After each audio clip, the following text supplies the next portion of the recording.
यस्य स्वयं स्वभावाप्ति रभावे कृतजन कर्मणा तस्मै संज्ञानरूपाय नमोस्तु परमात्मने। मेरी पवित्र मन में गुरुदेव आओ,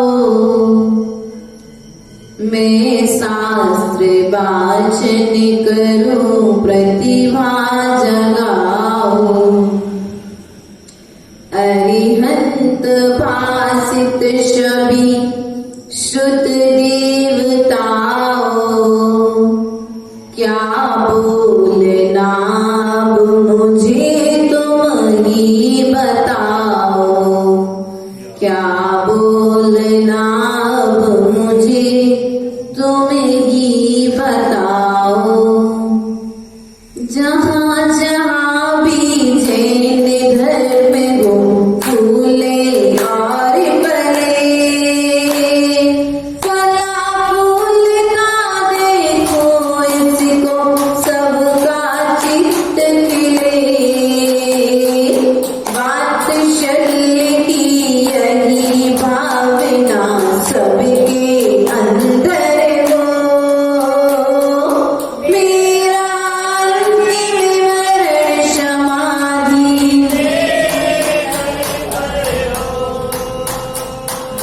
तेरी छत्र छाया भगवन मेरे सिर पर हो। मेरा अंतिम मरण समाधि। बोले देवादेव प्रथम तीर्थेश्वरादिनाथ भगवान की, देवादिदेव मूलाय पार्श्वनाथ भगवान की, देवादिदेव महावीर भगवान की, आचार्य भगवान पूज्यपाद स्वामी की, आचार्य गुरुरेश्वर विभव सागर जी महाराज की, अहिंसामय विश्व धर्म की।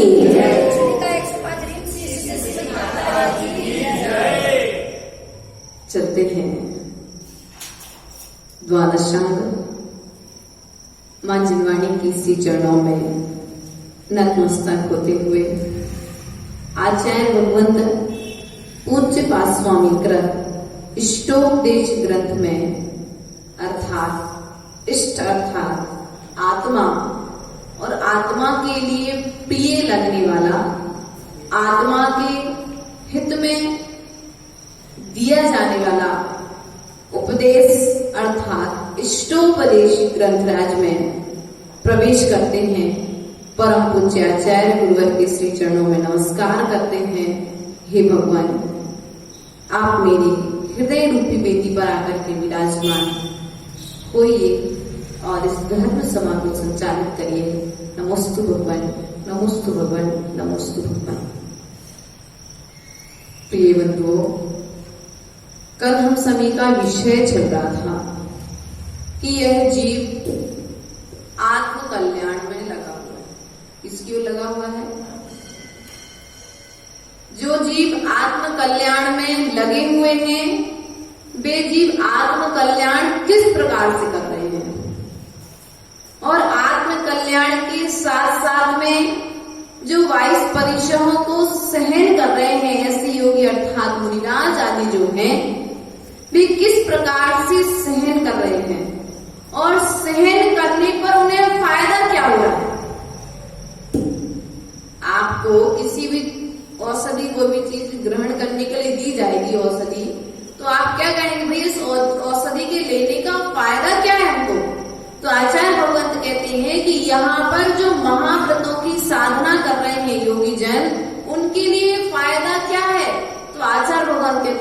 आश्रव का निरोध होगा, अर्थात अशुभ आश्रव से बचने के लिए मुनिराज 22 परिचयों को सहन करके अर्थात आत्मा में लीन होकर के आत्मा की साधना करते हैं। तो उसी प्रकार में आचार्य भगवान यहाँ पर क्या कहते हैं, यह जीव एकत्व में संबंध नहीं रखता है। एकत्व भावना को किस प्रकार से लाता है, इस प्रकार की भावनाएं जीव की बनी हुई हैं। तो आचार्य भगवंत यहाँ पर कार्य नंबर 25 के माध्यम से हम सभी के लिए बता रहे हैं। कटस्य कर्ताहुमिति सम्बन्धास्याद्वयोर्द्वयोः ध्यानं ध्येयं यदान्मैव संबंधा कीदृशस्तदा।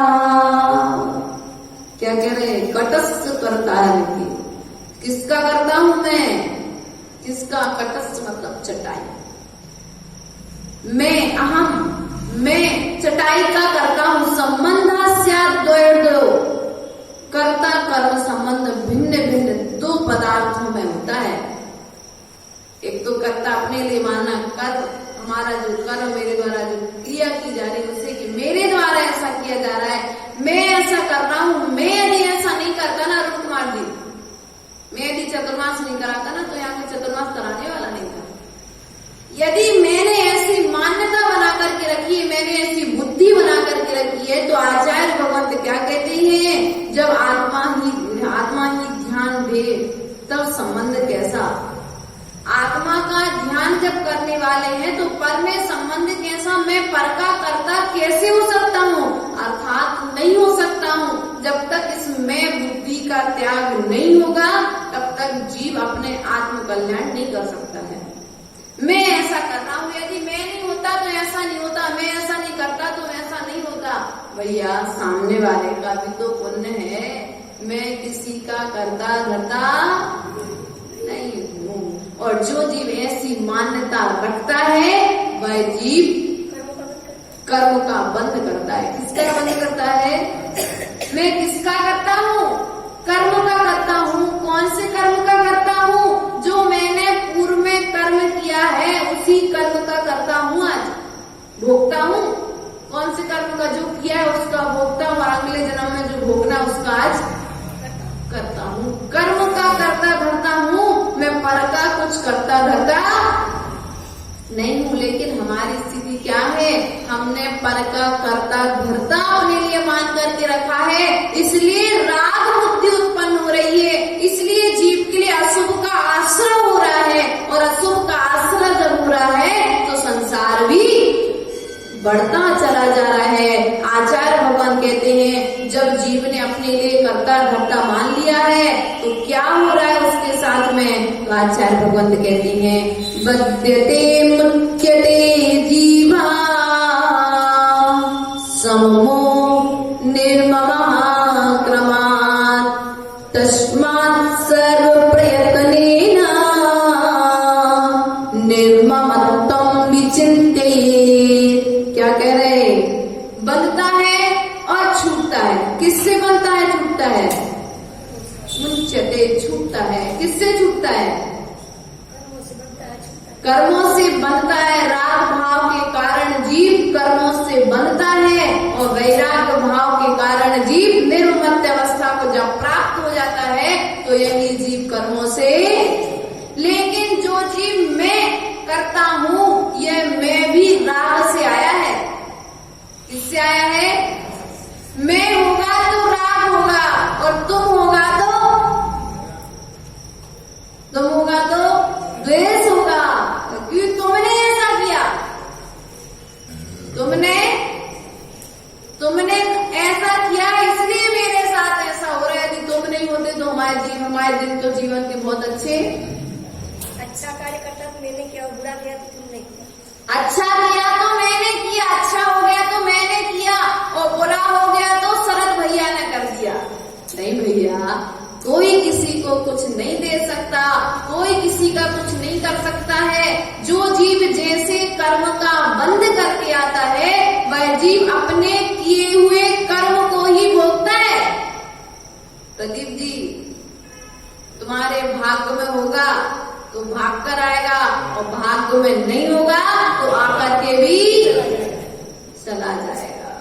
किस चीज का पुरुषार्थ? पुण्य की ओर पुरुषार्थ करो, सच्चाई की ओर पुरुषार्थ करो, सत्य की ओर दौड़ लगाओ। लेकिन हमारी दौड़ तो राग की ओर चल रही है, हमारी दौड़ तो द्वेष की ओर चल रही है। किसी ने अच्छा कर दिया तो उससे इतना राग बढ़ गया, इतना राग बढ़ गया कि दिन रात हम उसी की सेवा में लगे हुए हैं। और किसी ने बुरा कर दिया तो दिन रात उसी का बुरा करने के लिए बुद्धि। रावण के पास सीता नहीं थी, लेकिन सीता के रूप की चर्चा थी। कैसे प्राप्त करूं? मन में मार मार भाव उसमें चल रहा है। इसी प्रकार से हमारे जीवन में भी ऐसी बहुत सारी घटनाएं व्यतीत होती है।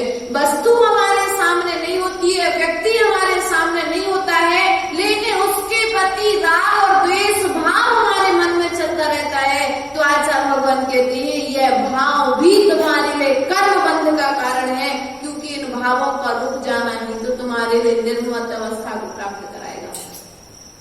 निर्मत किससे? जिससे संबंध है उससे, जिससे संबंध है, जिससे राग है, उससे तो निर्मत हो जाओ, ममता रहित हो जाओ।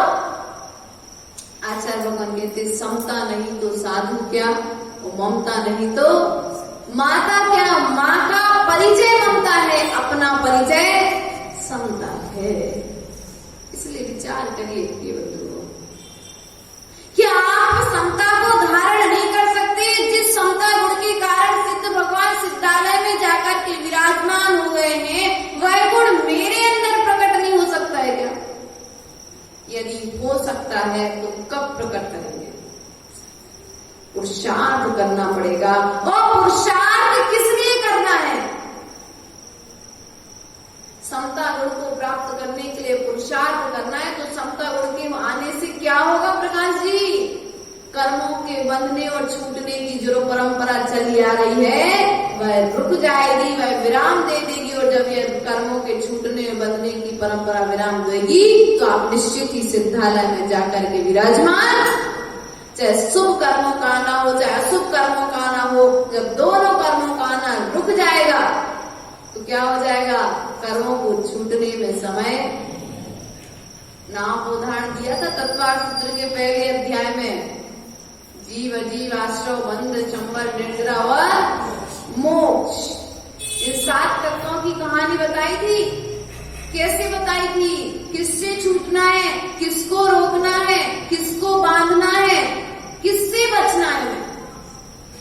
कर्म से बचना है कि व्यक्ति से बचना है? पाप से बचना है कि पापी से बचना है? लेकिन हमारी स्थिति क्या है? हम पाप से नहीं बचते, हम पापी से बचते हैं। हम पाप से घृणा नहीं करते, हम पापी से घृणा करते हैं। हम कर्म से नहीं बचते, हम पुण्य से बचते हैं। हम अशुभ से नहीं बचते, हम शुभ से बचने का प्रयास कर रहे हैं। इसलिए हम संसार में पड़े हुए। सही कह रहे मुक्ता जी? कुछ गलती हो तो बता देना। विचार करना है हमारे लिए कि हम किसको बांध रहे हो, किसको छोड़ रहे हैं। हम अशुभ को निरंतर बांधने में लगे, क्योंकि अशुभ में हमारी क्रियाएं निरंतर चल रही। अर्थात राग बस होकर के 23 घंटे अर्थात आपके लगभग 24 घंटे व्यतीत हो रहे हैं। किसमें? राग भाव के साथ में। और वैराग्य भाव के साथ में ऐसा कोई पल है जो व्यतीत होता हो? 24 घंटे में एक आध बार विचार आता कि नहीं आता कि यार नहीं आगे सब कुछ नश्वर है। 24 घंटे में यदि एक बार में आपके मन में विचार आ गया तो आचार्य भगवान कहते हैं वह विचार जैसे नए घड़े में पानी की बूंद पड़ जाए तो बूंद दिखती नहीं है, वो घड़ा उस बूंद को पी जाता है। उसी प्रकार से तुम्हारे अंदर में एक बार वैराग्य का जो भाव आया है, भले ही आज वह फलीभूत नहीं हो रहा है, लेकिन कभी ना कभी वह फलीभूत, वह भावना फलीभूत। जमीन में बोया गया बीज तुरंत नहीं दिखता, लेकिन रोज खाद पानी मिलता रहे तो वह भी फलीभूत होकर के। जमीन में बीज बो दिया आपने, भैया आज बोया है कल देखने गए, तो तत्काल में दिखेगी क्या फसल? नहीं दिखेगी। थोड़ा 1-2 दिन 1-2 घंटे कुछ ना कुछ घंटे या कुछ ना कुछ तो समय तुरंत ही तुरंत में नहीं दिखाई देता। हमें वैराग्य नहीं आ रहा, हमारा संसार नहीं छूट रहा, हमारा कर्म नहीं छूट रहा है, तो आचार्य भगवान कहते हैं जो अशुभ आश्रय किया है वह भी तो तुम्हें शुभ से रोकेगा। और जब शुभ में लगोगे तो बिल्कुल तैयार हो जाओगे कि नहीं मुझे शुभ ही करना है, अशुभ कितना रोकेगा, घुटने में कितना भी दर्द रहे, लेकिन जब तुम पुण्य करने का भाव रख लोगे मन में तो घुटने का दर्द भी अपने आप। भाव तो बनाओ, दृढ़ता तो लाओ अपने अंदर में। ऐसे ऐसे योगी हुए हमारे संग में, लगता था कि आज दीक्षा होगी कल क्या होगा, लेकिन ऐसी महान महान साधना करके समाधि को प्राप्त होगा। 84 साल की उम्र में हमारे अनशन सागर जी महाराज, हाथ पांव उनके सब अच्छे चलते थे, उपास कर लेते, बस एक ही बात कहते महाराज में समाधि करना। आचार्य से कहते थे जैसे संघ में विहार कराते थे अन्य मुनि राजा के, इनका विहार उनका विहार उनका, तो आचार्य से बोलते थे महाराज आप इनके साथ चले जाओ। महाराज हम तो समाधि करने आए थे आपके पास, हमें समाधि करवा दो, अब हमें कहीं नहीं जाना, हमने दुनिया देख ली है, अब हमें कुछ नहीं करना, हमें तो समाधि करना और शांति पूर्वक आपके पास रहना। 1.5-2 साल गुरुदेव के पास में रहे। 2015 नवंबर में दीक्षा हुई, 18 नवंबर को उनकी दीक्षा हुई, 2015 में, और 2017 में चातुर्मास में समाधि। विचार करें, ऐसे भी जीव हुए हैं अपने कल्याण के लिए। कम से कम हमारे 84 वर्ष की उम्र में भी हाथ पैर चल रहे हैं, तो सोच लेते कि 84 वर्ष की उम्र कितनी छोटी उम्र, उनकी आयु रह गई 16 वर्ष की आयु मात्र शेष है। अब यदि पुण्य आत्मा होंगे तो 120 तक जाएंगे, वरना इतनी लंबी उम्र तक कौन जाता है। लेकिन उनके संस्कार, कई बार उन्होंने विद्यासागर जी महाराज को बहुत चौके लगाए, बहुत आहार दिए, बहुत भाव बनाए भाई, परंतु जब उन्होंने देखा कि मुझे वहां पर दीक्षा मिलने वाली नहीं है, तो उन्होंने अपने आत्म कल्याण के लिए निर्ग्रंथ योगी का सहारा लेकर के, अर्थात वात्सल्य के साथ में, प्रेम के साथ में आचार्य गुरुदेव का सहारा लिया, दीक्षा ली और मुनि बन करके, क्या बन करके, वो सोच लेते 84 साल की उम्र हमारा कौन करेगा, हमारे हाथ पैर नहीं चल रहे, हंसी करेंगे लोग बात, तो दीक्षा ले पाते क्या? स्वयं में दृढ़ थे वो। थे कौन थे? हम पर का नाम लेकर के हम अपनी दृढ़ता को कमजोर करते, लोग हंसेंगे, लोग नहीं हंसेंगे, पहले तुम अपने ऊपर खुद तो हंसना बंद कर दो, तुम अपने आप में तो दृढ़ हो जाओ। अभी हम अपने में दृढ़ नहीं है, इसलिए हमें पर में दिखाई दे रहा है।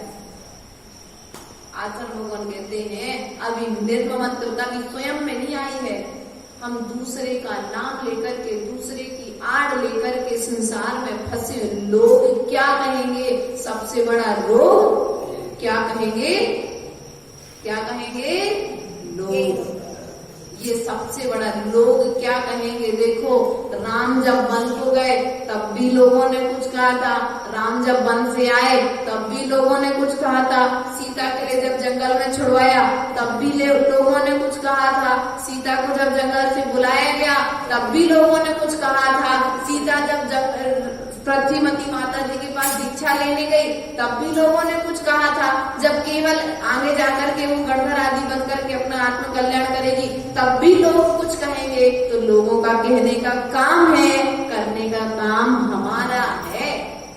क्या है?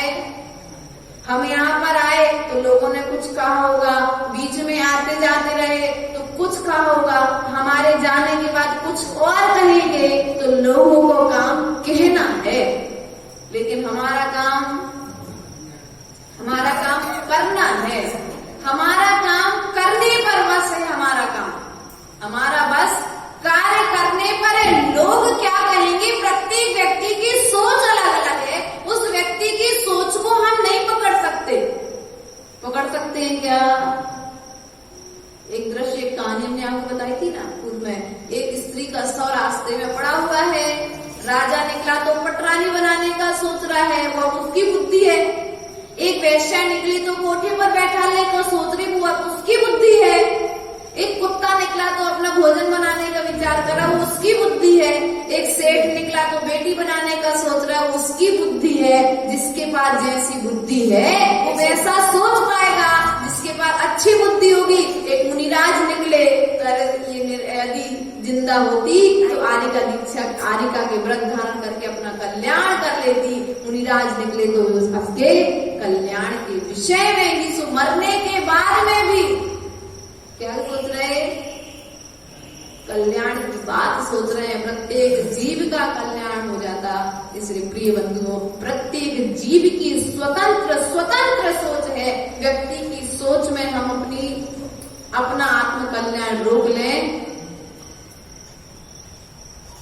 लोग क्या कहेंगे इस चक्कर में। यदि हम अपना आत्म कल्याण कर रहे हैं तो दूसरे के प्रति बेईमानी नहीं कर रहे, हम अपने प्रति बेईमानी कर रहे हैं। हम दूसरे के प्रति ईमानदार हैं, लेकिन अपने प्रति कितने ईमानदार हैं, इस बात पर विचार करना है।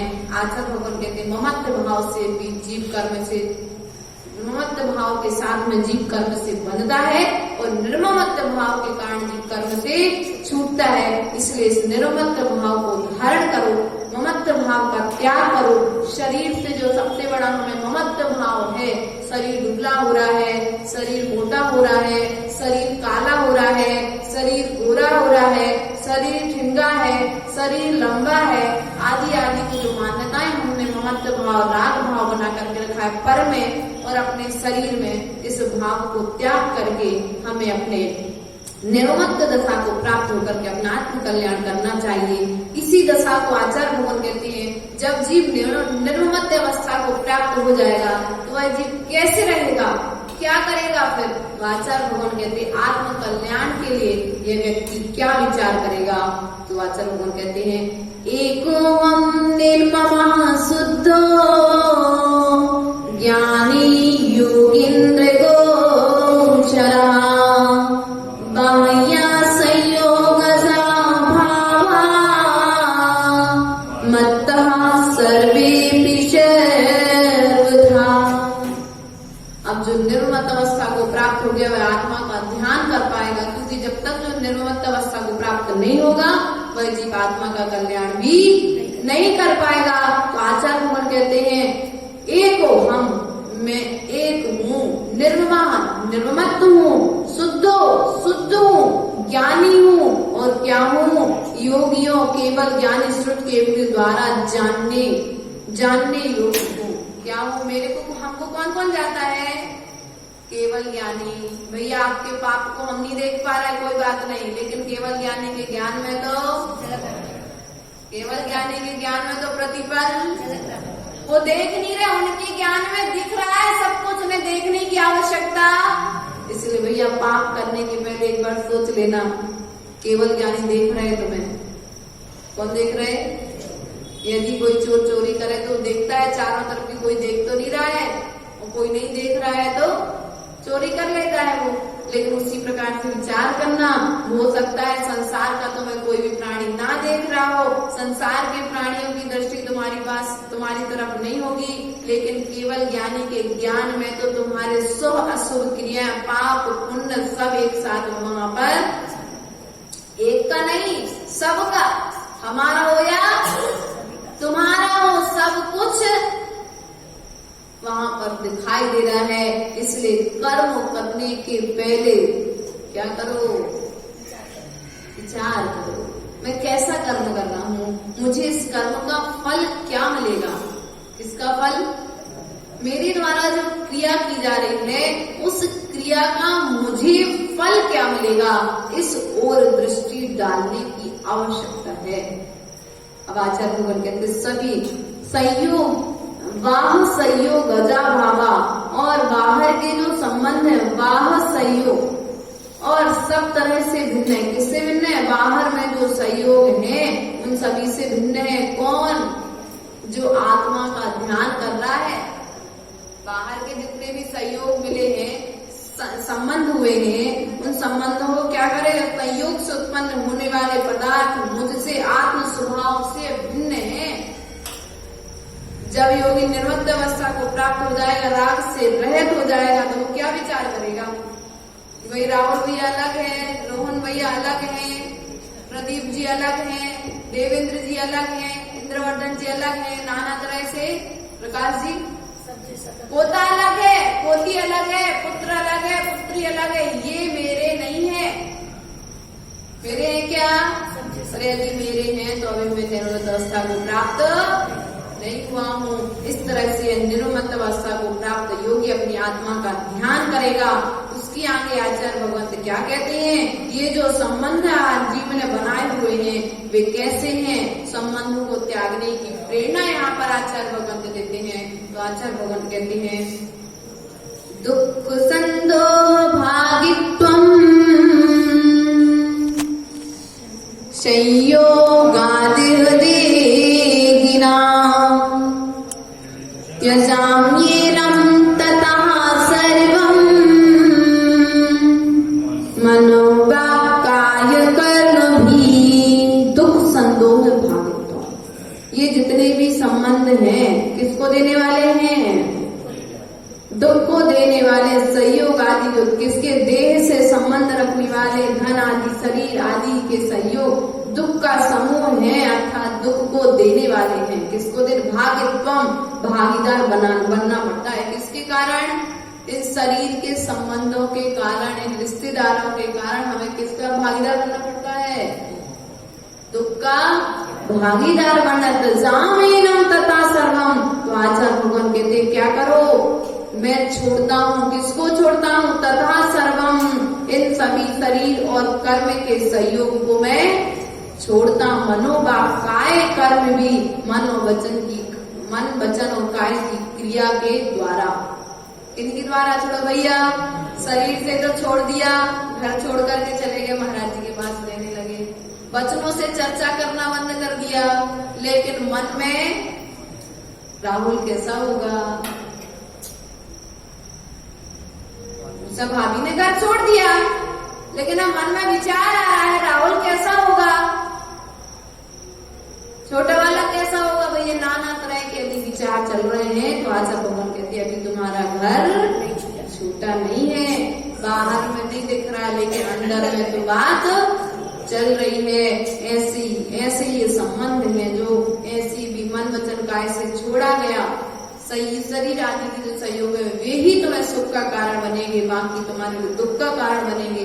इसलिए भैया हम तो आपको दुख छोड़ने की बात करते हैं कि आपसे दुख से बचना चाहते हो तो जो शरीर के संबंध हैं उन संबंधों को छोड़ दो। आचार्य भगवान कहते हैं पौद्गलिक परिणति मेरी नहीं है, पौद्गल आदि जो वस्तुएं मुझे प्राप्त हुए हैं उनमें मेरी परिणति नहीं है। तो किस प्रकार से नहीं है? नामे मृत्यु कुतो भीतिर्, नामे व्याधि कुतो व्यथा, न वृद्धोऽहं न युवैतानि पुद्गले। शरीर की आत्मा मरती है क्या? आत्मा मरती है क्या? आत्मा को डर लगता है क्या? आत्मा को कोई रोग होता है क्या? नहीं होता है। ना मैं बालक हूँ, ना मैं वृद्ध हूँ, ना मैं जवान हूँ। यह सब बातें तो पुद्गल शरीर के निमित्त से होती हैं। आत्मा तो शाश्वत सुंदर है। आत्मा ना तो वृद्ध है। शरीर में ये जो मेरी मृत्यु नहीं होती है, किसकी मृत्यु? ना मैं मृत्यु को तो भी थे, मैं मरता हूँ क्या? शरीर मरता है, शरीर जन्म लेता है। आत्मा ना तो मरती है और ना ही जन्म लेती है, मैं तो शाश्वत है। कर्म के अनुरूप नई पर्याय को प्राप्त हो जाती है। आचार्य भगवान कहते हैं हमें इस प्रकार की बुद्धि को भी क्या करना चाहिए? क्या करना चाहिए? लेकिन हमारी स्थिति क्या है?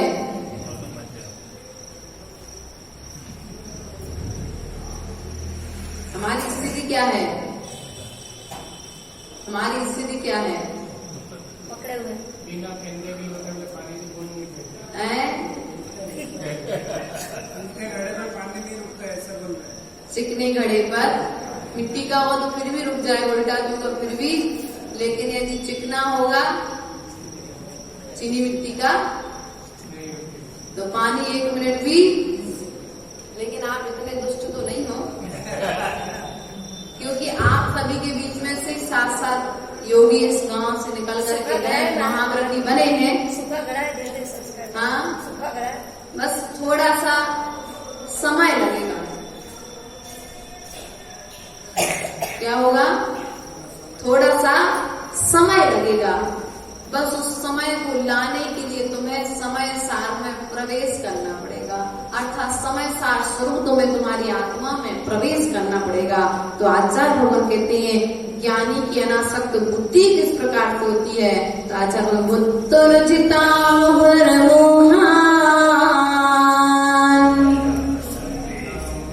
बुद्धर्जिता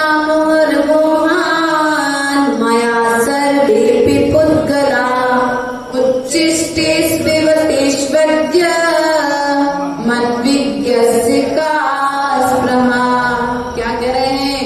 सभी पुद्गल पदार्थ मेरे द्वारा मोह से बार बार भोगे गए। क्या गए हैं?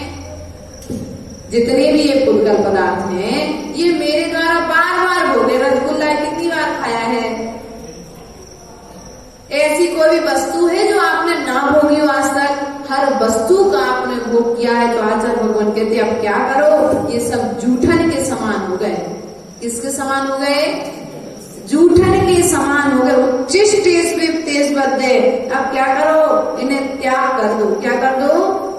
बुद्धि, मुझे बुद्धिमान की अभिलाषा कैसे हो सकती है जब मैंने इन सब चीजों को बार बार भोग लिया है, इन्हें प्राप्त कर लिया है, तो अब मैं इन्हें कैसे प्राप्त करने की इच्छा रखूंगा? अर्थात मैं अब इन्हें त्यागने का प्रयास करूंगा, और इनमें त्यागने का जब प्रयास और पुरुषार्थ करूंगा तो निश्चित ही मैं अपने आत्म स्वरूप में लीन हो जाऊंगा। बोले पार्श्वनाथ भगवान की, परम पूज्य आचार्य गुरुवरिष्ठ विभव सागर जी महाराज की, अहिंसामय विश्व धर्म की।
चलते हैं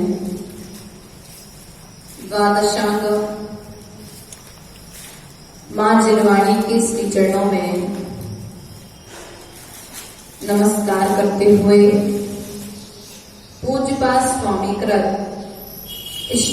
इष्टोपदेश ग्रंथ की 31 नंबर कारिका में प्रवेश करते हैं।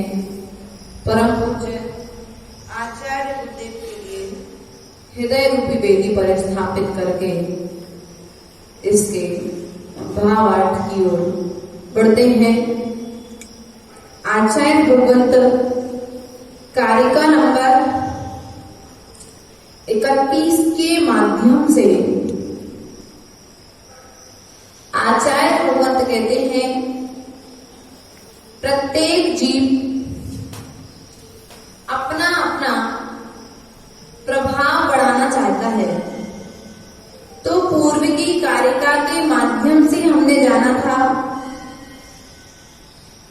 कि जो ज्ञानी जीव होता है वह सभी वस्तुओं को भोगता हुआ भी उनमें आसक्ति भाव नहीं रखता है, अर्थात आसक्ति भाव ना रखना और अपने स्वभाव का चिंतन करना, अपने स्वभाव का ध्यान करना, अपने स्वभाव को बार बार विचार करना कि मेरा स्वभाव क्या है।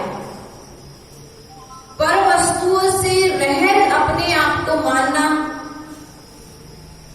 उद्गल को उद्गल रूप मानना, जीव को जीव रूप मानना, अर्थात जीव के गुणों का चिंतन करना और उद्गल तत्व की असारता का चिंतन करना, अर्थात संसार की असारता का चिंतन करना, यह ज्ञानी जीव का लक्षण आचार्य भगवंत पूज्यपाद स्वामी ने पूर्व की कारिकाओं के माध्यम से बताया था। अब आचार्य भगवंत यहाँ पर कहते हैं कि यह जीव संसार में कैसे बनता है और इस जीव को संसार में बांधने वाला कौन है, इस विवक्षा को आगे बताते हुए आचार्य भगवंत कहते हैं, कर्म कर्म जीवो जीव हितस्पृहा स्व स्वप्रभाव भूयस्वे स्वार्थं को वा न वाञ्छति। कर्म कर्म तावन्ति, कर्म मतलब एक कर्म, कर्म दूसरा कर्म, हिताबंदी अपना हित को करने वाला एक कर्म दूसरे कर्म को बांधता है। क्या करता है? कर्म को दयाया, रचना इंद्रिय के लिए भोगने के लिए वस्तु अच्छी लग रही है, ये भी कर्म का उदय है। तो ये एक कर्म अपने हित रूप दूसरे कर्म को बांध रहा है, जो संसार को बढ़ा रहा है। जब तो इंद्रियों की इच्छा हुई, इंद्रिय के विषय भोगों की कर्म के उदय से भोगने की इच्छा हुई, तो उसी कर्म जब तुमने भोगा उसी समय तुम्हारे लिए दूसरे कर्म का बंध हुआ। तो दूसरे कर्म का जो बंध हुआ, एक कर्म तुम्हारे लिए आसक्ति भाव लेकर के आया है, तो दूसरा कर्म तुम्हारे लिए संसार को बढ़ाने के लिए, क्योंकि संसार रहेगा तो वस्तुओं को भोगते रहोगे, वस्तुओं को त्यागने का भाव नहीं होगा। तो आचार्य भगवान कहते हैं अपने हित रूप एक कर्म दूसरे कर्म को बांधता है। क्या करता है? जीवो जीव हितस्पृहा, और आत्मा अपने आत्मा के हित की इच्छा।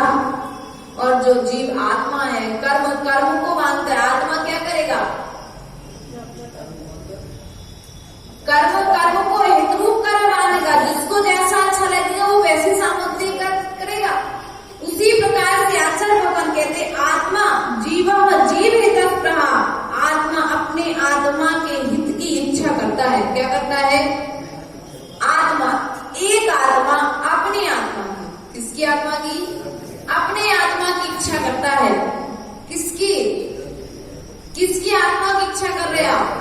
स्वयं की आत्मा के कल्याण की इच्छा करता है। एक आत्मा जिस प्रकार से एक कर्म दूसरे कर्म को बांधने में कारण है, उसी प्रकार से एक आत्मा दूसरे आत्मा के इच्छा करने में कारण है। अब जैसे मैं एक आत्मा हूं, मैं भगवान महावीर स्वामी को जान रही हूँ, तो उनका जो मेरे द्वारा चिंतन किया जा रहा है, उनके जो गुणों का विचार किया जा रहा है, उनके गुणों का जो स्मरण किया जा रहा है, वह आत्मा मेरी आत्मा के लिए कल्याण का कारण हो गई। कौन हो गई?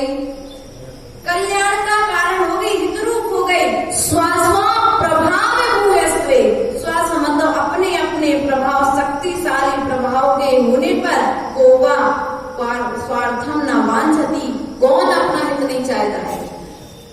अर्थात जिसके पास जो होता है वह उसके लिए वैसा ही प्रदान करता है। इसमें पूर्व में कारिका आएगी, इसलिए प्रिय बंधुओं विचार करना है कि मैंने कैसे कर्मों का बंध किया है, कैसी वस्तुओं का संग्रह किया है, कैसे विचारों का संग्रह किया लेकिन विचारों का संग्रह तुम्हारे साथ में इस भाव में भी है और अनादि काल में भी साथ में जाने वाला है। इसलिए अपनी दृष्टि अपने विचारों की ओर रखो। किसकी ओर रखो?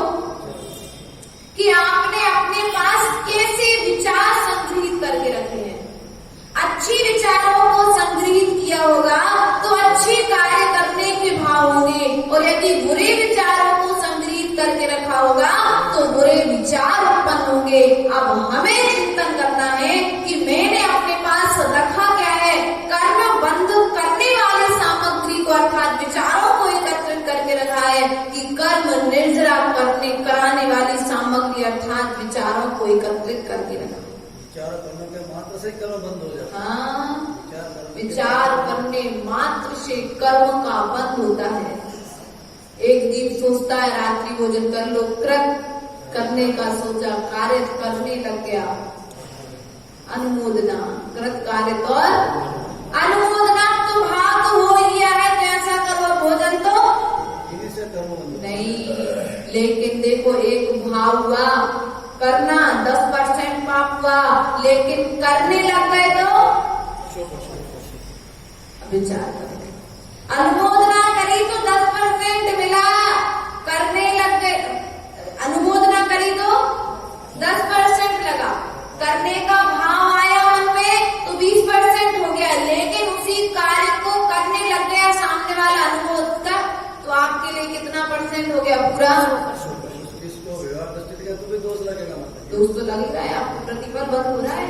क्या करते उसको क्या रात को खाना खा ले बाहर साहब में तो पाप इसलिए तो कहा है रात्रि भोजन त्याग प्रथमा श्रावक की है, 7वीं 6वीं प्रथमा श्रावक की है, कोई बड़े उसकी नहीं है।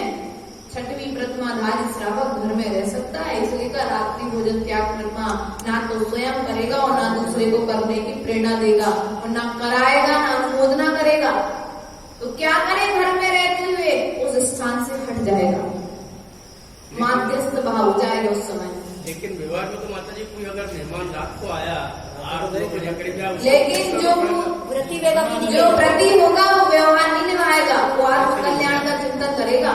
वो मेहमान सोचेगा ना, मेहमान को भी इतना प्रतिमाधारी होगा वो हट जाएगा। प्रतिमाधारी जो होगा वो विचार ही नहीं करेगा। वो क्या करेगा? उस समय यदि तुम्हारी क्रिया चल रही होगी तो वो उस स्थान को छोड़कर के अपने दूसरे स्थान पर चला जाएगा, अर्थात दूसरे कार्य में व्यस्त हो जाएगा। न कृत न कार्य न अनुमोदना, ना तो उसको मन में आने देगा, न वचनों में आने देगा, और न काया के द्वारा उस क्रिया को करने लगेगा। इसलिए प्रिय बंधुओं, विचार करो मैंने कैसे कर्मों का बंद किया है। देवेंद्र जी, देवेंद्र जी क्या बात है, मस्त है आज। कर्म को बांधता है अपने हितरूप।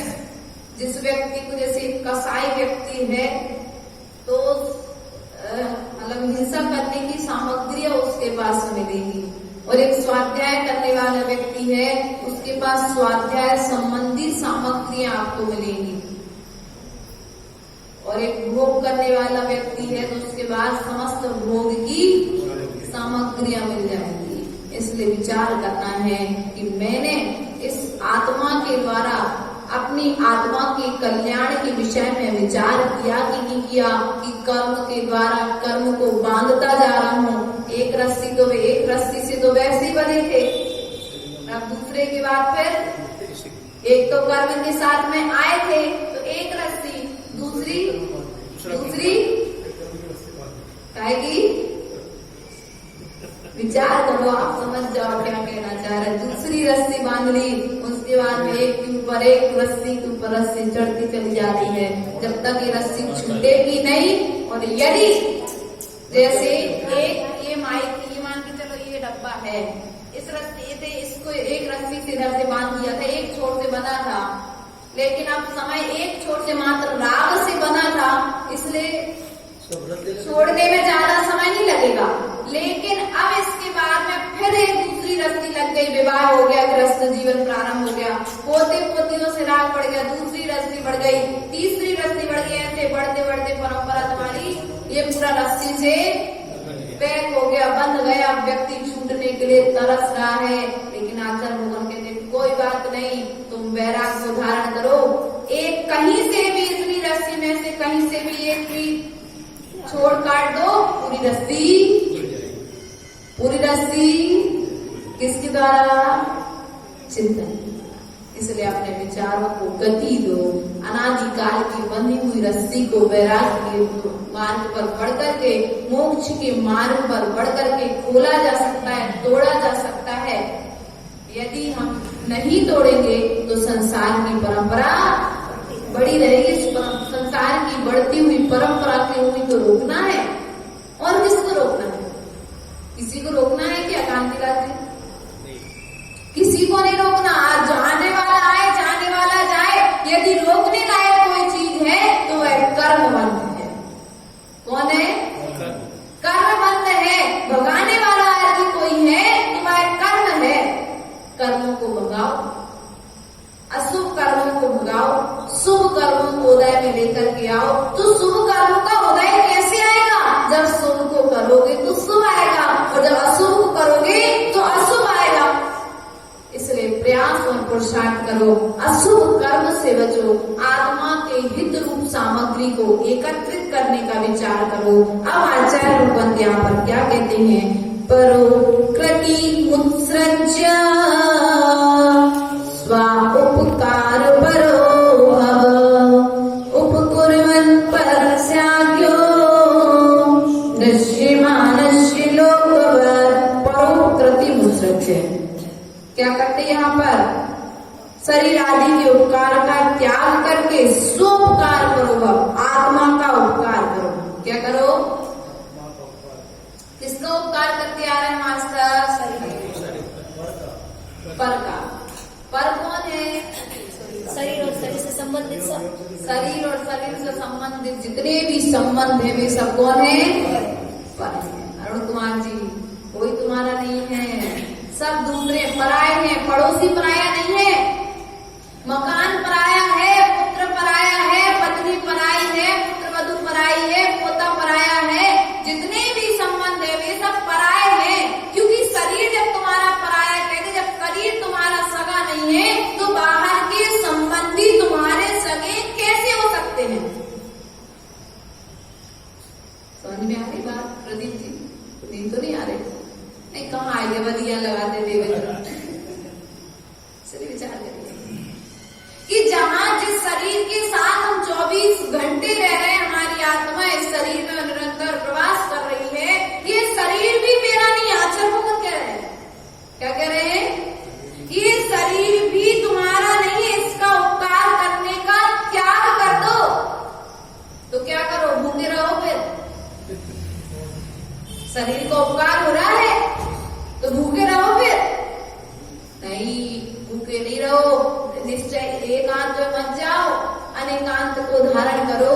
शरीर का इतना उपकार करो जितने उपकार से तुम्हारे आत्मा का कल्याण हो सके, मोक्ष मार्ग की साधना हो सके।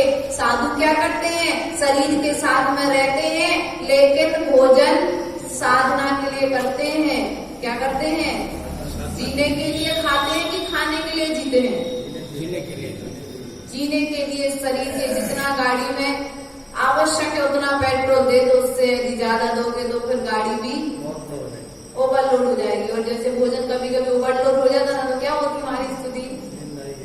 नींद आएगी, प्रमाद आएगा, उठते नहीं बनेगा, घबराहट होगी, नाना तरह की परेशानी हमारे जीवन में घटित होती है। तो उसी प्रकार से आचार्य भगवान कहते हैं शरीर जो है वह पर है और पर के कल्याण में हम अनादिकाल से लगे हैं।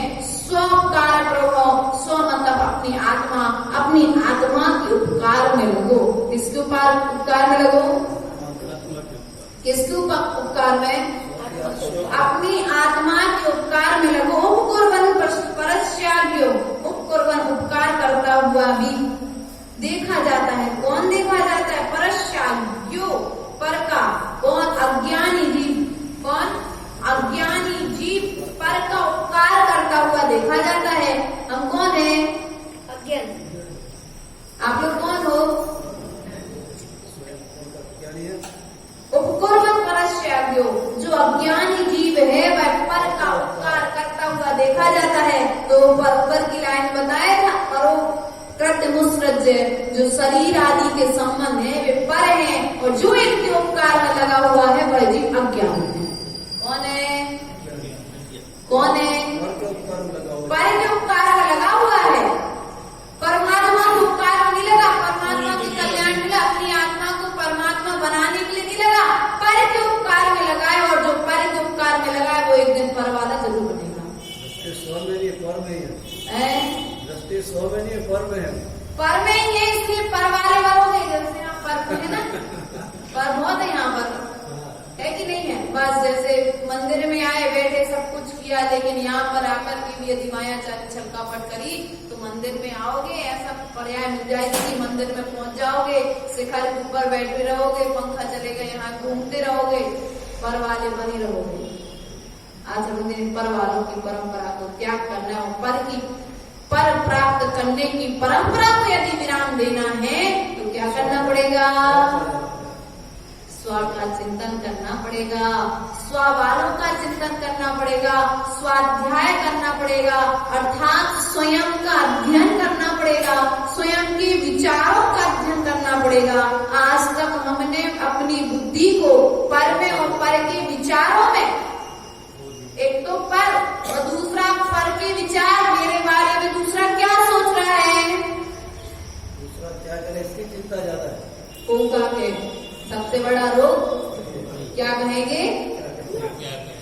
क्या कहेंगे लोग? इसलिए विचार करो, लोग क्या कहेंगे, हम पर के विचारों में अपना समय व्यतीत ना करें। मुझे क्या करना है, मैंने अपने लिए क्या किया, अपने आत्म कल्याण के लिए क्या किया है, यह विचार करना है। और यह लक्षण किसका है? किसका है यह लक्षण? अपने आत्मा का चिंतन करना है, ज्ञानी का लक्षण है, जो पर के और पर के विचारों का चिंतन कर रहा है। पर मतलब अज्ञानी जीव अर्थात शरीर आदि से राग आदि के जो संबंध है उनके चिंतन में लगा हुआ है, वह अज्ञानी जीव है। तो आचार्य भगवान दृश्य मानस्य लोक पर दिखाई देने वाले इस जगत की तरह अज्ञानी जीव पर का उपकार करता रहता है। दृश्य मानस्य क्या? दृश्य मानस मतलब दिखाई देने वाला जो संसार है, संसार के जो संबंध है, जो दिखाई दे रहा है उसमें लगे, जो दिखाई नहीं दे रहा उसके कल्याण में कैसे लग जाए। बात ये भी तो आती है ना, हमें जो दिखेगा उसी का तो करेंगे, जो नहीं दिखेगा उसका कैसे करेंगे। तो आचार्य भगवान कहते हैं जो दिखाई नहीं दे रहा है ना उसे अनुभव करो। क्या करो? जो चीज अनुभव में, हवा कैसी होती है? अनुभव में आती है। क्या होती है? अनुभव। जैसे हवा का अनुभव करते हो, दिखाई नहीं देती, छू नहीं सकते हो, उसी प्रकार से तुम अपनी आत्मा का अनुभव करो। जैसे गर्मी के दिनों में यदि ठंडी शीतल हवा मिल जाए तो ऐसा लगता है दुनिया की सबसे बड़ी दौलत। आप शिखर जी चढ़ते हो, पहाड़ जाओगे, चढ़ोगे, अभी तो खैर ठंडे के मौसम में जाओगे, चढ़ते ठंडे के मौसम में भले ही जाओगे, लेकिन चढ़ते चढ़ते गर्मी आ जाएगी। और जब चढ़ोगे हो कहीं से धोखे से आपके लिए हवा का झोंका जब लगेगा तो आपको लगे हे भगवान क्या स्वर्ग, यही स्वर्ग है। ये हवा जहाँ मिल रही कोई स्थान तुम्हारे लिए स्वर्ग के समान न क्या? क्यों? आत्मा के लिए, आत्मा मतलब शरीर के लिए संतुष्टि हो गई। किसके लिए संतुष्टि हो गई? शरीर के लिए अच्छा लगा। आचार्य भगवान कहते हैं जो तुम पुरुषार्थ करते हुए चले जा रहे थे, किसी प्रकार की अपेक्षा नहीं रख रहे थे, वह तुम्हारे आत्मा के कल्याण में था, तुम्हारे विचारों में, लक्ष्य में क्या था? संवेद शिखर दीपार्शनाथ के दर्शन करना है, चंद्रा प्रभु के दर्शन करना है, महावीर भगवान के दर्शन करना है, गौतम गर्दन की टोक में पहुंचना है। क्या करना है? टोक पर पहुंच करके हमें अपने आत्म कल्याण के लिए कार्य करना है। तीर्थों की वंदना किसके लिए? आत्मा के कल्याण के लिए की जाती है। इसलिए आचार्य भगवान कहते हैं जिस भूमि से तीर्थंकर आदि मोक्ष चले गए वह भूमि तुम्हारे लिए बाहर रूप में, व्यवहार रूप में आत्म कल्याण का साधन है, अर्थात अशुभ से बचाने वाली है। तो फिर तुम अपनी आत्मा को यदि तीर्थमय बनाओगे तो तुम्हारा कल्याण होगा कि नहीं होगा? निश्चित ही तुम्हारी आत्मा तीर्थमय बनेगी तो निश्चित ही तुम्हारा कल्याण होगा। क्योंकि अष्टपावड़ ग्रंथ राज में आचार्य भगवंत ने दिगंबर मुद्रा को धारण करने वाले दिगंबर मुनिराजों के लिए, दिगंबर मुद्रा को धारण करने वाले जो मुनिराज हैं उनके लिए चल चलता फिरता तीर्थ का है। चेतन तीर्थ के दिन क्या कहा है? चेतन तीर्थ। चलता फिरता तीर्थ अर्थात चेतन तीर्थ है। अचेतन तीर्थ जिससे 2000 साल पहले 3000 साल पहले मुनिराज मोक्ष गए, वह तीर्थ आज तुम्हारे लिए कर्म निर्जरा का कारण है। तो फिर तुम अपनी आत्मा को जब तीर्थमय बनाओगे तो क्या तुम अपनी आत्मा का स्वयं कल्याण करके अर्थात कर्म निर्जरा करके मोक्ष नहीं प्राप्त कर सकते हो? कर सकते हो, लेकिन हमारी स्थिति क्या है? पर के कल्याण में लगे हुए हैं, परंपरा का निर्वाह कर रहे हैं। आचार्य भगवान कहते हैं इस परंपरा का निर्वाह नहीं करना है, हमें परिवार की परंपरा का नहीं करना है, हमें तो परमेश्वरी की परंपरा को आगे बढ़ाना है, महावीर की परंपरा का पालन करना है। जो पवित्र करती है, पावन करती है, उसे परंपरा कहते हैं। लेकिन हमने रूढ़ियों को परंपरा बना करके रखा है, राग के संबंधों को परंपरा बना करके रखा है। तो आचार्य भगवान कहते हैं हमें उस परंपरा का, उस रूढ़ी का, उस रिवाज का पालन नहीं करना है। जिस कार्य को करने से हमारे परिणाम पवित्र हो जाए, जिस कार्य को करने से जिन शासन में वृद्धि हो जाए, वह कार्य परंपरा हो सकता है। उस कार्य की परंपरा बनाओ। लेकिन हमने परंपरा क्या बना करके रखी है? रूढ़िवादी। इसलिए ऐसी रूढ़िवादियों का त्याग करो। दिखने वाली वस्तुओं के साथ साथ उन वस्तुओं के लिए कर्म निर्जरा का साधन बनाओ। जो नहीं दिख रही है उनका अनुभव करो, उन्हें अनुभव करके अपने आत्म कल्याण का साधन बनाने का प्रयास और पुरुषार्थ करो। आचार्य भगवान कहते हैं जो जीव पर के उपकार को छोड़ देता है, आत्म कल्याण में लग जाता है, तो वह जीव आगे किस प्रकार से बढ़ता है? तो आचार्य भगवान कहते हैं वेद विज्ञान का उपाय और इसका फल बता रहे हैं। क्या करें अब वेद विज्ञान पहले तुमने थोड़ी तो परंपरा छोड़ी, पर और स्व और पर को जान लिया पूर्व की कारिका के माध्यम से। तो आचार्य भगवान कहते हैं स्व और पर को जान लिया है, तो इसमें विशेष रूप से जानने के लिए आचार्य भगवान कहते हैं गुरुपदेशादभ्यासात् संवित्तो स्वपरान्तरम् जानाति स जानाति मोक्षशौक्यं निरन्तरम्।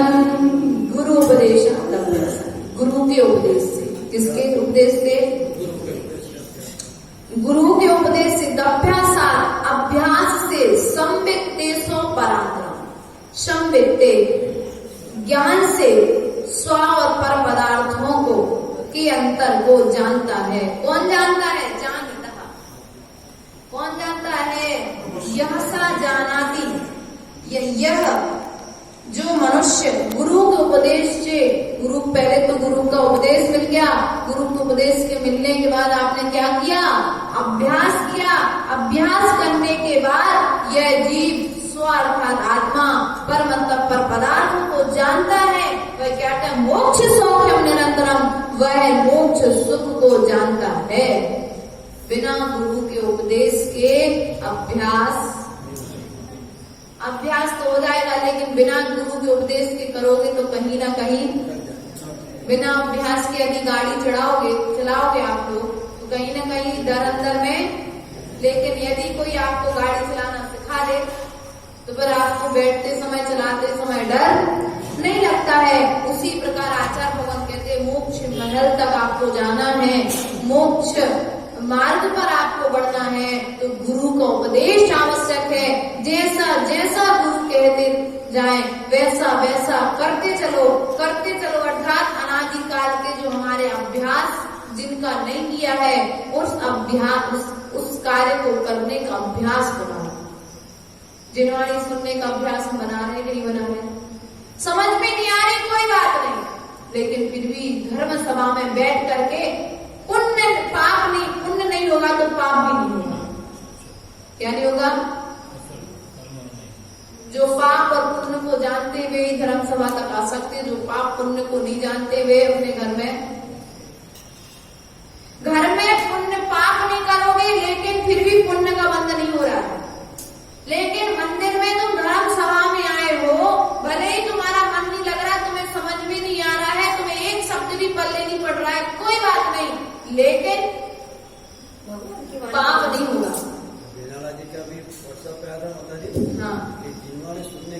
पक्के हो रहे हैं।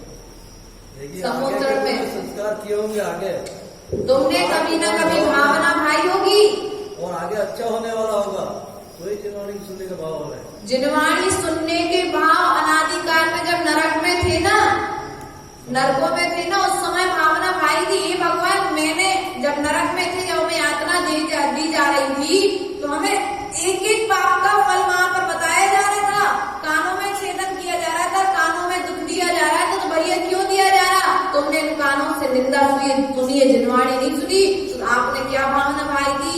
हे भगवान, मुझे अगले भाव में यदि मनुष्य पर्याय मिल गई और मेरी कर्ण इंद्रिय यदि सही रही तो मैं जिनवाणी सुनूंगा, इधर उधर की बातों को सुन करके अपना समय बर्बाद, उसका प्रतिफल है कि तुम्हें इतनी उम्र में भी कांति डालती, तुम्हारे कान अच्छे हैं। इधर उधर की बातें बोलना बहुत आसान है, धर्म की गद्दी पर बैठ करके धर्म की बात बोलने की महान पुण्य का उदय चाहिए। पूर्व के संस्कार भी तो होंगे माता जी। हाँ, पूर्व का संस्कार तो है ही, पूर्व का पुण्योदय में है जब तो जैन कुल मिला, वही भाव हो रहा है। सुना जैन कुल मिला, भाई भाव सुनते सुनने के बाद जैन कुल मिल जाए, जैन पूर्व का पुण्य का उदय है, तभी आपका सब कुछ हो रहा है। यदि पूर्व का पुण्य का उदय नहीं होता, और पूर्व का भी कह सकते हो, तत्काल का भी कह सकते हो, क्योंकि अवधि ज्ञान ना तो तुम्हें होना हो, ये भी कह सकते हैं तत्काल की परिणति बदल जाए। एक चंडाल को उदाहरण देते हैं कि वो दिन रात क्या बोलते हैं, कसाई का काम, तो चंडाल कहते हैं ना उसको, वो हिंसा करता है, लेकिन एक मुनिराज का सहयोग मिल जाता है, अष्टमी और चतुर्दशी के दिन में हिंसा नहीं करूंगा, पूर्व भाव का संस्कार पाप था तो कर रहा था, लेकिन पुण्य का उदय आया तो मुनिराज को उपदेश मिल गया, और वर्तमान में उसने अष्टमी चतुर्दशी का हिंसा करने का त्याग कर दिया, उसके फल से वह देवगति को प्राप्त हो गया। हो सकता है पूर्व का संस्कार हो, पूर्व का कोई पुण्योदय हो सकता है वर्तमान का कोई संस्कार हो, वर्तमान की कोई प्रेरणा हो, जिसके निमित्त से तुम धर्म सभा में आकर के बैठे, कोई जरूरी नहीं है।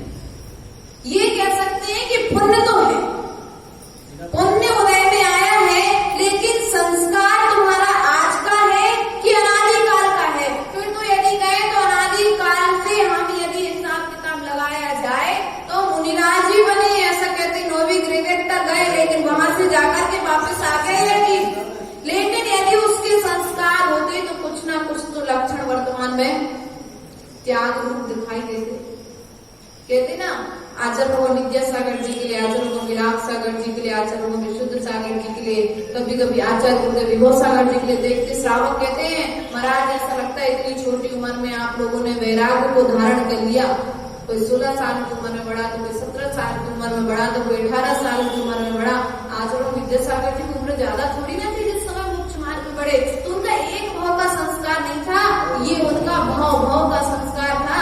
आचार्य विभव सागर जी जब बढ़े तो उनकी उम्र कितनी थी? 17 साल, 17.5 साल। जब वो बढ़े तो इस भाव का संस्कार था क्या?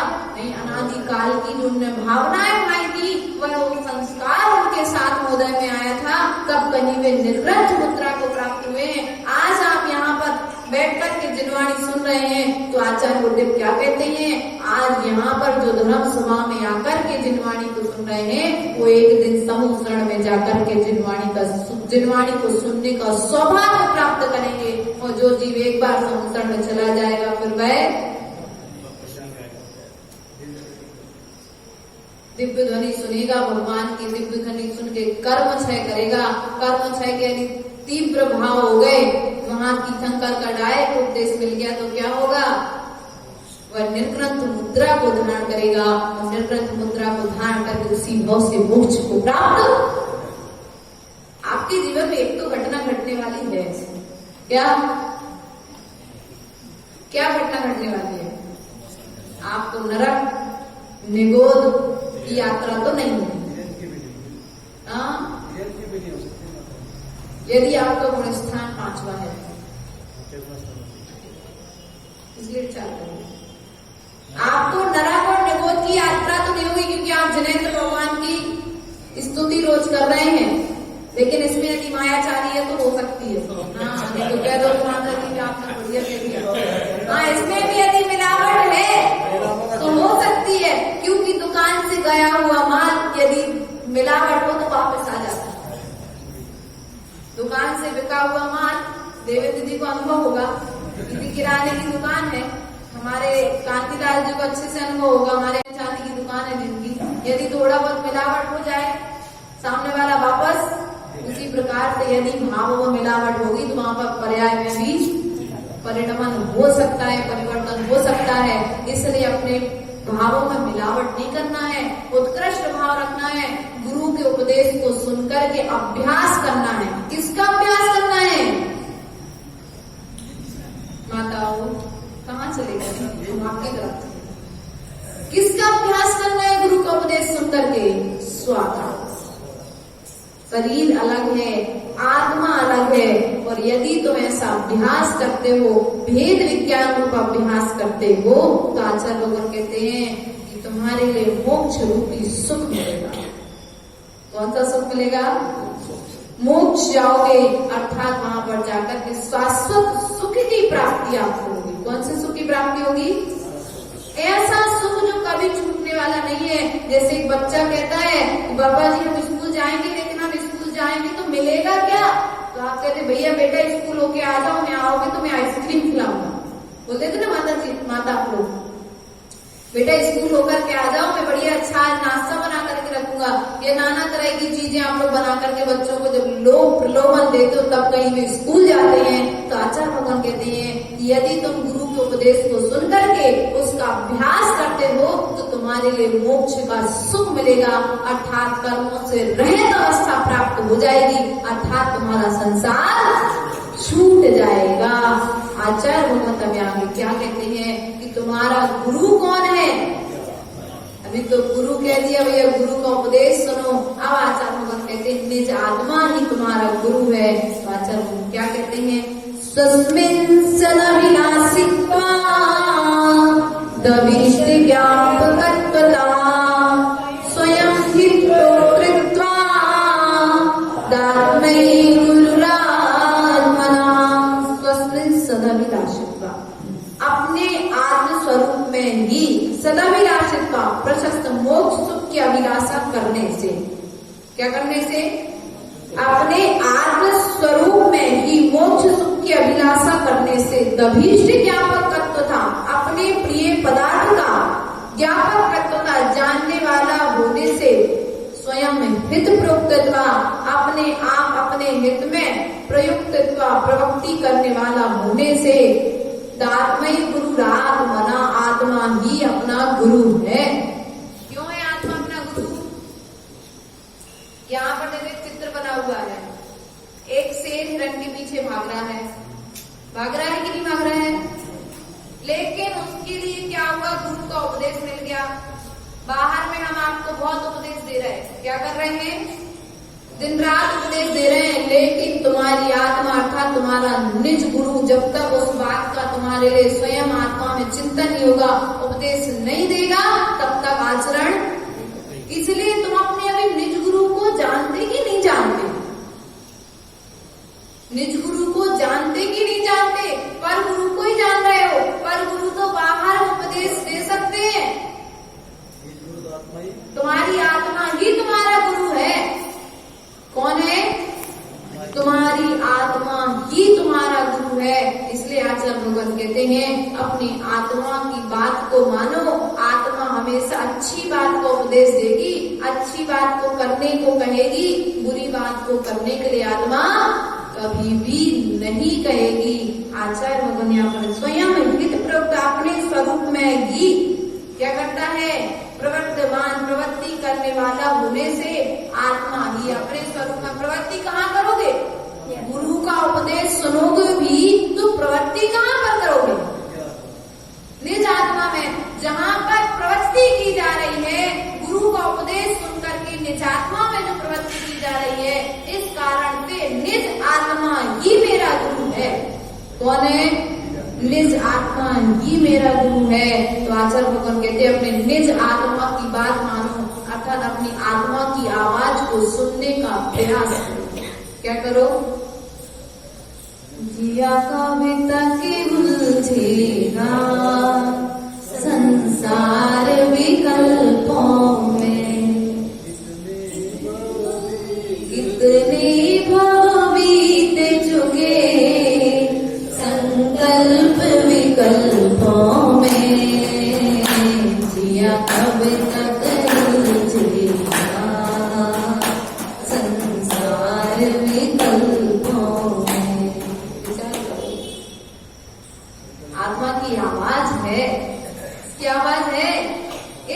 आत्मा तुमसे बार बार कह रही है तुम कुमार जी कब तक घर में पड़े रहोगे, कब तक परिवार में पड़े रहोगे, आत्मा का कल्याण कब करोगे। लेकिन सुनाई दे रहा है, शब्दों से हम कह भी रहे हैं, कभी कभी गुनगुनाते गुनगुनाते भजन में लीन भी हो जाते हैं, लेकिन आचरण की जब बात आती है तो रहते तो भैया सब फालतू है। क्या है सब आचरण हम कहते हैं, जैसे तुम फालतू समझ रहे हो या दूसरे फालतू समझ रहे हो तो कल्याण हो जाएगा। भजन का उतनी करोगे तो कर्मबंध से बचेंगे। बार बार चिंतन करोगे, बार बार मंथन करोगे, कर्म बंध से तो बचोगे। लेकिन हमारी भावना तो क्या है कि तुम पूर्ण रूप से कर्म बंध से बच जाओ। उत्कृष्ट साधना करो ना, निकृष्ट का क्यों सोचे। ट्रेन में जब जाते हो, जब बड़ी सीट नहीं मिलती तब सोचते हैं कि भैया चलो जमीन ही में बैठने मिल जाए, और जमीन भी नहीं मिले तो अपना बैग जो उसी बैग पर हम बैठ जाए, कम से कम बैग रखने तो जगह है। लेकिन यहाँ तो तुम्हारे लिए बहुत जगह है, इधर तुम्हें कंजूसी करने की आवश्यकता, इधर तुम्हारी सोच विचार करने की आवश्यकता। जहाँ कम जगह हो वहां हम एडजस्टमेंट करें, लेकिन जहाँ पर पर्याप्त स्थान है वहां पर तो हम इसी प्रकार से हम तो ये विचार करते हैं। अब छोटे विचार में भजन में क्यों पड़े रहो, भजन का आचरण करोगे तो तुम्हारे भी भजन कल गाए जाएंगे, जैसे महावीर के भजन आज गाए जाते हैं। इसलिए प्रयास और पुरुषार्थ करें तो आचार्य भगवान क्या कहते हैं, गुरु को उपदेश मिल गया, आत्मा के आचरण करने की बात कही गई है, तो आचार्य भगवान के निमित्त मात्र से कल्याण हो जाएगा। आचार्य भगवान कहते हैं नाग्यो विज्ञत्व मायाति विज्ञो नाग्यत्वमिच्छति निमित्त मात्र मन्यस्तु गते धर्मास्ति कायवर। नाग्यो विज्ञत्व माया क्या कहते हैं, नाग्यो अज्ञात अज्ञानी कौन नहीं है, कौन नहीं है, अज्ञानी ज्ञान दशा को प्राप्त नहीं होता है। क्या नहीं होता है, अज्ञानी जीव ज्ञान दशा को प्राप्त नहीं होता है। विज्ञप्ति विज्ञो नाग्यत्व विच्छति, और ज्ञानी अज्ञान दशा को प्राप्त नहीं होता है। कौन, नाग्यो विज्ञत्व मायाति विज्ञो नाग्यत्व विच्छति, अज्ञानी ज्ञान अवस्था को प्राप्त नहीं होता है, और जो ज्ञानी होता है वह अज्ञान दशा को प्राप्त नहीं होता है। निमित्त मात्र मनस्तु, वो क्या कहते हैं, निमित्त मात्र के मिलने पर, किसके मिलने पर, केवल सहायक मात्र अर्थात निमित्त के मिलने पर मन्यस्तु। आचार्य भगवान कहते हैं क्या करता है वह जीव, अपने आत्मा के कल्याण की ओर गते धर्मास्ति काय वर चलने लगता है। किसकी तरह, धर्मास्ति काय की तरह। जैसे धर्मास्ति काय चलने में सहायक है जीव के लिए, उसी प्रकार से निमित्त मात्र के मिलने पर यह जीव मोक्ष मार्ग की ओर कदम बढ़ा देता है। अज्ञानी जीव ज्ञान दशा को प्राप्त नहीं होता है, और ज्ञानी जीव अज्ञान दशा को प्राप्त नहीं होता है। अब आप लोग ज्ञानी हो कि अज्ञानी हो, स्वयं चिंतन करो। तो तुम्हारी उपादान शक्ति है कि नहीं तुम्हारे अंदर, तो जागृत कौन करेगा, निमित्त तो खूब मिल रहा है, निमित्तों में कोई कमी है क्या, लेकिन जागृत तो उपादान शक्ति को जागृत करने के लिए पाप को घटाना पड़ेगा, राग को घटाना पड़ेगा, द्वेष को घटाना पड़ेगा, तब कई शरीर से राग इसलिए उपादान शक्ति जागृत नहीं हो रही। वरना महावीर में जितने गुण थे उतने गुण तो आप में भी है, एक भी गुण कम नहीं है। क्योंकि सिद्धालय में तुमको भी जाना है और महावीर भी गए तो पूजा तो दोनों की बराबर ही होगी। लेकिन कब, जब उपादान शक्ति को जागृत करोगे। अरे हमारे अंदर उपास करने की क्षमता नहीं, करके तो देखो, एक तो करो, एक नहीं होता कम से कम आज निर्जल ना करके जल लेकर के करो। सभी प्रकार के अपनी शक्ति को जागृत किया कि नहीं किया, छोटे छोटे बच्चों ने उपास की, किसको जागृत किया, निमित्त मिल गया पर्यूषण पर्व में। अरे माता जी का सानिध्य है, क्या किया जाए, कुछ तो कम से कम भोजन की इच्छा, उपादान को अपने जागृत किया। निमित्त के मिलने पर गुरु का उपदेश मिल गया कि उपास आदि करना चाहिए। उपास आदि करने से कर्म की निर्जरा होती है, क्या होती है,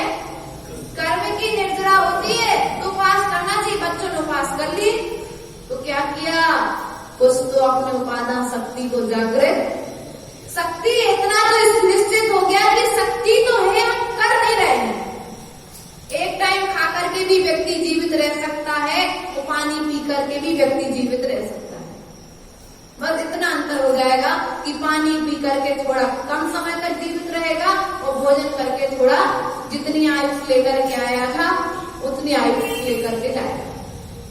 तो माता जी उपवास किया, हाँ, आप कह रहे पानी पी के तो आयु तो उठती रहेगी, नहीं बोला खाएगा तो भी पानी पिएगा तो भी। लेकिन कम से कम और विषयों के प्रति और वस्तुओं के प्रति जो इच्छा थी, राग था, आसक्ति भाव था, वो तो कम हुआ। प्लस पॉइंट देखो ना, प्लस पॉइंट देखो ना। चाय के कम से कम जो बच्चा 10 बार भोजन कर रहा है, कम से कम उस बच्चे ने एक बार भोजन किया, आसक्ति तो नहीं रही। जो मीठा दिन रात खा रहा था, हर एक मिनट में अपने मुंह में कुछ न कुछ डाल रहा था, कम से कम कुछ तो उसे ज्ञान हुआ कि एक टाइम भोजन करने में अर्थात एक टाइम पानी पीने में है, कुछ तो कल्याण हुआ, कुछ तो करने की निर्णय की होगी उसने।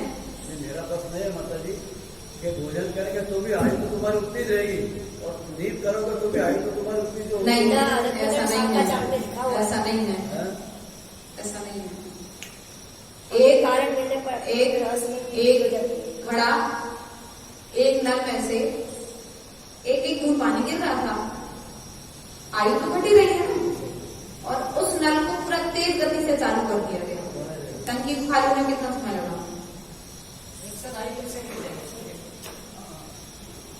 निमित्त मिलेगा एक साथ में। अकाल मरण जो होता है ना, आयु के निश्चित पूरे एक साथ में। जैसे एक मटका था, मटके से एक एक बूंद पानी गिर रहा था और किसी ने उस मटके में एक पत्थर मार दिया तो समय, आयु का पानी एक साथ गिरा, पानी पूरा गिरा, लेकिन एक साथ नहीं गिर गया, जो धीरे धीरे गिर रहा था। उसी प्रकार से आयु जो है, जो धीरे धीरे एक एक बूंद की तरह क्षण को प्राप्त हो रही थी, वह निमित्त मिलने पर एक्सीडेंट आदि जो घटनाएं होती हैं, वे आयु कर्म तो पूरा यही चढ़ेगा, लेकर के नहीं जाएगा, क्योंकि जितनी आयु लेकर के जाए वो एक साथ में निश्चय खत्म होकर के अगली पर्याय को धारण करेगा। इसलिए प्रिय बंधु विचार करो, हम अज्ञानी हैं कि ज्ञानी है। यदि ज्ञानी है तो निमित्त के मिलने पर अपनी उपादान शक्ति को जागृत करके आत्म कल्याण की ओर अपनी दृष्टि को लेकर के जाएंगे, तभी हमारा आत्म कल्याण होगा। कार्यक्रम नंबर 35 तक हमने आज वाचन सुना, कल हम 36 नंबर कारिका से यहाँ पर सुनने का प्रयास, समझने का प्रयास करेंगे। बोले महावीर भगवान की, पार्श्वनाथ भगवान की, आदिनाथ भगवान की, परम पूज्य आचार्य विनोद सागर जी महाराज की